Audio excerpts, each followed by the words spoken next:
नमस्कार दोस्तों, स्वागत है आपका कहानी अनबॉक्स पर। मेरा नाम है मीशू। आज मैं आप लोगों के लिए लेकर आई हूँ एक छोटी सी कहानी जिसका नाम है बुद्धि का महत्व। दोस्तों, कहानी सुनने से पहले आपसे एक छोटी सी रिक्वेस्ट है। अगर आपको वीडियो अच्छी लगे तो इसे लाइक कीजिए, अपने दोस्तों के साथ शेयर कीजिए और चैनल को सब्सक्राइब करना ना भूलिए। तो चलिए फिर सुनते हैं कहानी बुद्धि का महत्व। एक समय की बात है, एक बुद्धिमान राजा था। उसका काफ़ी बड़ा साम्राज्य था।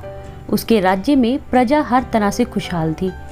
राजा को अपने उत्तराधिकारी की तलाश थी। उसके 3 बेटे थे। राजा इस पुरानी परंपरा को नहीं निभाना चाहता था कि सबसे बड़े बेटे को ही गद्दी पर बिठाया जाए। वह सबसे बुद्धिमान और काबिल बेटे को सत्ता सौंपना चाहता था।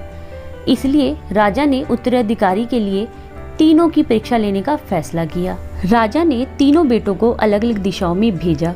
उसने हर बेटे को सोने का एक एक सिक्का देते हुए कहा कि वे इससे ऐसी चीज खरीदे जो पुराने महल को भर दे।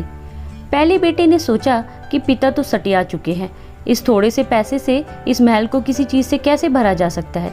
इसलिए वह एक मैखाने में गए, शराब पी और सारा पैसा खर्च डाला। राजा के दूसरे बेटे ने इससे भी आगे सोचा।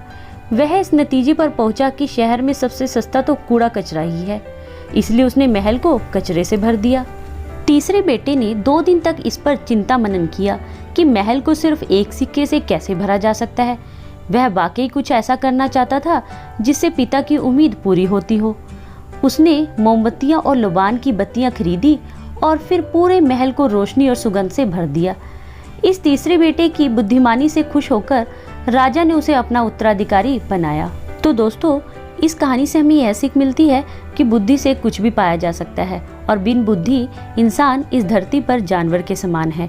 इसीलिए हमें अपनी बुद्धि का सही प्रयोग कर कर हमेशा अच्छे कार्य करने चाहिए। आपको ये कहानी कैसी लगी मुझे कमेंट करके ज़रूर बताइए और चैनल को सब्सक्राइब करना ना भूलिए।